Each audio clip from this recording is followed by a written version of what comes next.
আসসালামু আলাইকুম। আজ আমি সংগ্রাম আপনাদেরকে জানাতে চাচ্ছি যে কোয়েল পাখির এই ডিম কিভাবে পটাশের পানি দিয়ে ধুলে ইনকিউবেটরে বসালে বাইশে ফোটার রেট অনেক বেশি থাকে। আমি পটাশের পানি দিয়ে ধোয়ার জন্য আগে থেকে কড়াইতে কিছু 1 লিটার পানি নিয়ে নিয়েছি। 1 লিটারের বেশি পরিমাণ পানি দিচ্ছি, যেহেতু আমার ডিম অনেক বেশি। অনেক বেশি বলতে তেমন বেশি না, 100 পিস মতন হবে হয়তো, কিংবা 100-র বেশি হবে। আর পটাশের পানি এমন পরিমাণ দেবেন, আপনারা যদি বাড়ি তৈরি করেন তাহলে পানির কালারটা যাতে গোলাপি রঙের হয়, একেবারে কালো না, যেমন আমি সামান্য পরিমাণ দিতেছি 3-4 দানায়, এত হয়তো পানি কালো হয়ে যাবে, কালারটা গোলাপি হলে হবে।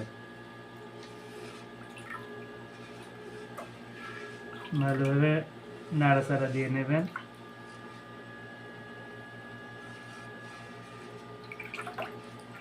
এটা মোটামুটি গোলাপি হয়েছে, মানে এমন দিলেও হবে, কারণ আমার পটাশিয়াম এখনো ভালো মতন গলেনি, ভিতরে এখনো রয়েছে।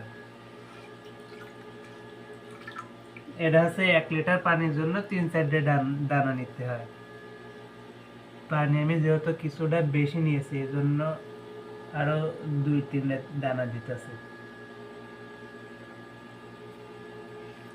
তো অপেক্ষা করি এগুলো কত সময় লাগে গলতে।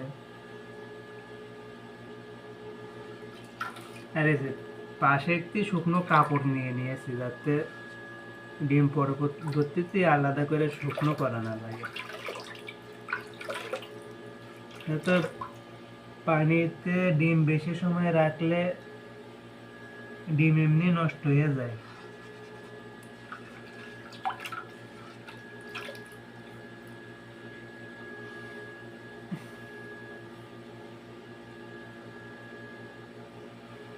এই যে এই ডিমটির ভিতরে বাচ্চা মরে রয়েছে,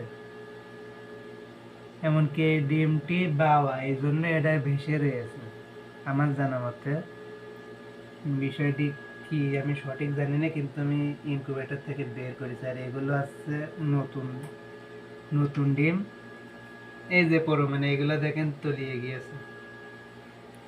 এমনকি এই যে আমার টেরে তো ওপরে এগুলো সব আইসক্রিমের ডিম, সবগুলাই তো তলিয়ে যাবে, কারণ আমার কোয়েল পাখি মদ অনেক বেশি। এই যে সব কিছু তলিয়ে যাচ্ছে, মানে সবগুলো বাচ্চা ফুটছে। আমি একের পরে এক অল্প অল্প করে দিয়ে ধুতে লাগি, আপনারা দেখতে লাগেন। আমি মেলা বেশি দিচ্ছি না, কারণ প্লাস্টিকে যদি ঝুড়ি থাকতো তাহলে তার ভিতরে দেওয়া যেত, ঝুড়ি যেহেতু নেই এজন্য অল্প অল্প করে দিতেছি।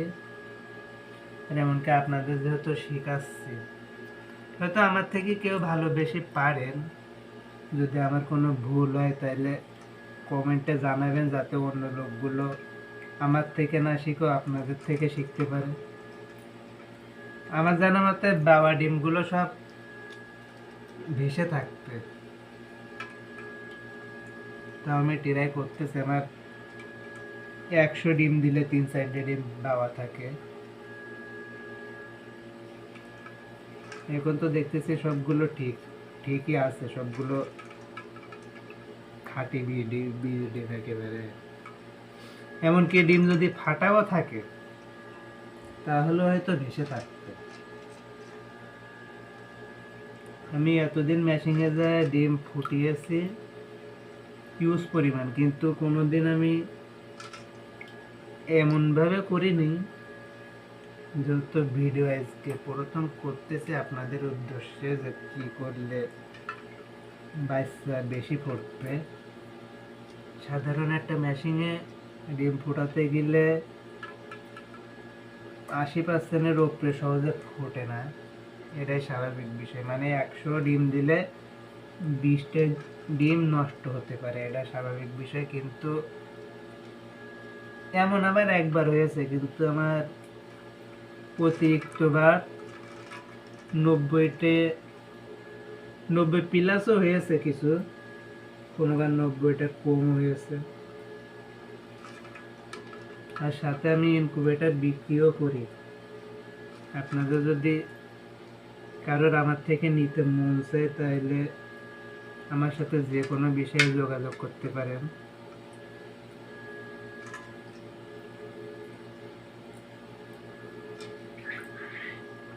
এবং কোয়ারের ভিতরে এই ডিমটা জোরে পড়ে গেছে, এটা হয়তো ফাটেনি। যদি ফাটল থাকতো তাহলে তো ভেসে থাকতো কথা অনুযায়ী। রেখে দিচ্ছি ফোটানোর জন্য।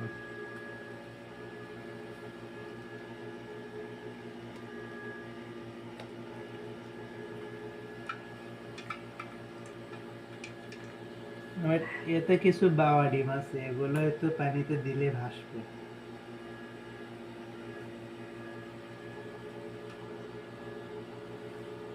ঠিক আছে, বাওয়া ডিমগুলো পানিতে দিলে ভাসবে, এটাই রাইট। আর একটি ফাটা ডিম আছে, যেহেতু দেখা যায় না, ফাটা ডিম ভাসবে না। এটাই এখন প্রমাণ হয়ে গেলে, এই যে ফাটা ডিম পানিতে দিলে, যেহেতু ডিম এটা আইসের খাঁচে চাপ লেগে ফেটেছে, ভাসবে না এগুলা।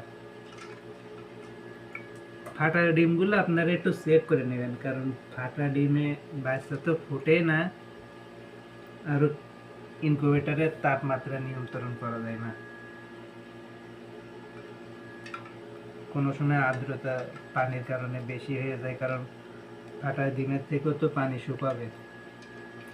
আর আমি 14 দিন পর্যন্ত ইনকিউবেটরে কোনো পানি দেয় না, কারণ এখন গরমকাল, যদি শীতকাল হয় তাহলে তো পানি দিতে হবে। আর এই যে ডিমগুলো আমার একটা করে মানে অতিরিক্ত দূরত্ব তোলার কিছু কারণ আছে। মূলত কারণ, একটি ডিম পানিতে 3 মিনিট পার হয়ে গেলে বাচ্চা ফোটার রেজাল্ট খুব কম আসে।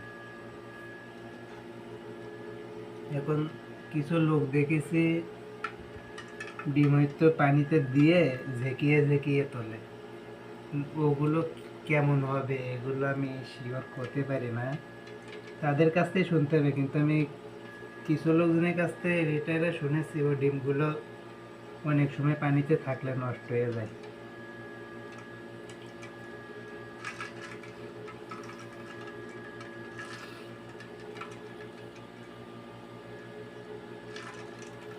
আর পানি থেকে তোলার পরে এমন কোনো স্থানে রাখতে হবে যাতে 30 মিনিটের ভিতরে শুকিয়ে যায়, 15 থেকে 30 মিনিট।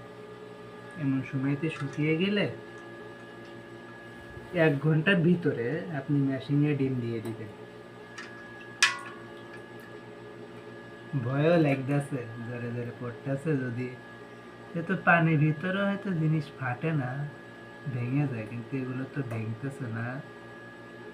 আমি নিশ্চিত যে ফাটেনি এখনো, আর ফাটলেও করার কিছু নাই, কারণ হাত থেকে ফকসাতে পারে। আর কারো যদি জাপানি জাতের কোয়েল পাখির ডিম লাগে তাহলে আমার সাথে যোগাযোগ করতে পারেন। দেখেন আমি এই এক ট্রের থেকে যেগুলো ডিম দিয়েছি এখনো পর্যন্ত একটাও ভাসেনি, মানে সবগুলো ঠিকঠাক মতন আছে আল্লাহর রহমতে। আর এখন আমার মেশিনে, দুইয়ে মেশিনে ডিম ভরা রয়েছে, যেহেতু কালকে আমার মেশিন থেকে আবার বাচ্চা বের হবে, আমি যে কোনো একটি মেশিনে চাপিয়ে দেবো ডিমগুলো। মেশিনের কষ্ট হলে হোক, কারণ এখন তো কারেন্ট বিল অতিরিক্ত বেশি আসে।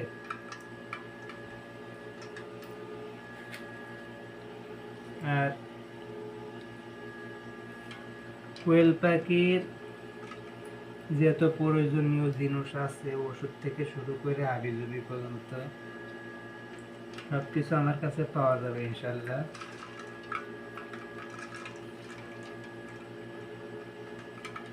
আমার টেরেতে ডিম ধরে, আমার বলতে না, আপনাদের সবাই যদি এই টেরে কিনেন তো 99 পিস করে ডিম ধরবে। তা আমার 99 পিস ডিম সহ উপরে আরও হয়তো 6টি ডিম ছিল, তাই 6টি ডিম সহ 99টি মানে 105টি ডিম পানিতে দিয়েছি। সবগুলো ডিমই পানিতে ঠিকঠাক মতন তলিয়ে আছে, কোনো ডিম ভাসেনি। এবার আমি কিছু ডিম দিতেছি, আপনারা লক্ষ্য করুন।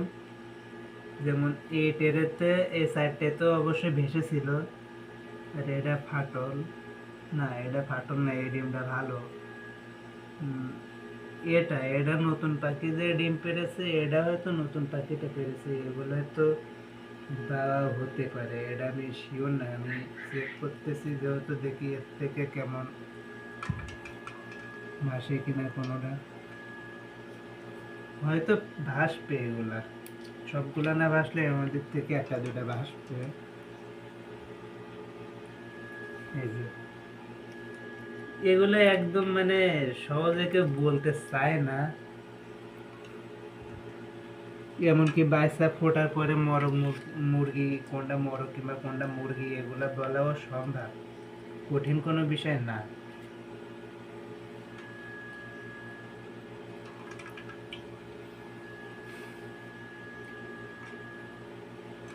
এই সাইডটা যে কোনো ভাবে চেক করলে বাবা পাওয়া যাবে, মানে এই ডিমগুলো বিষ না, এগুলোই বাচ্চা ফুটবে না, কোনোভাবে সম্ভব না এই সাইডটা। কিন্তু বাকি যেগুলো আছে এগুলোর থেকে বাচ্চা ফোটার সম্ভব আছে, এই জন্য এগুলো তলিয়ে রয়েছে।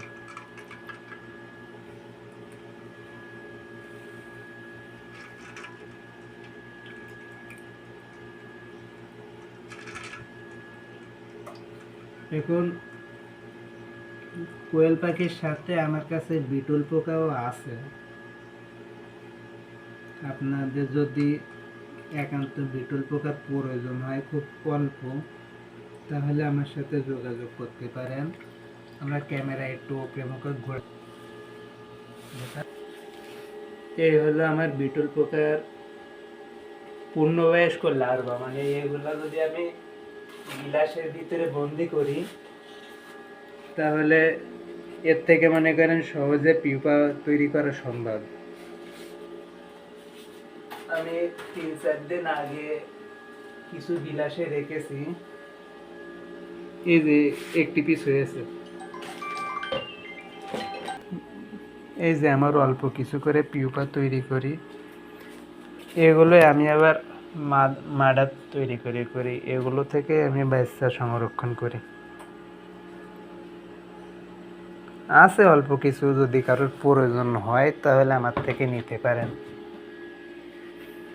ভবিষ্যতে হয়তো আরও হবে। ইনশাল্লাহ সবাই ভালো থাকবেন, আর আমাদের চ্যানেলটি সাবস্ক্রাইব করবেন যাতে আমরা আপনাদের জন্য নতুন কোনো পরামর্শ দিতে পারি, আপনাদেরও উপকার হবে ইনশাল্লাহ।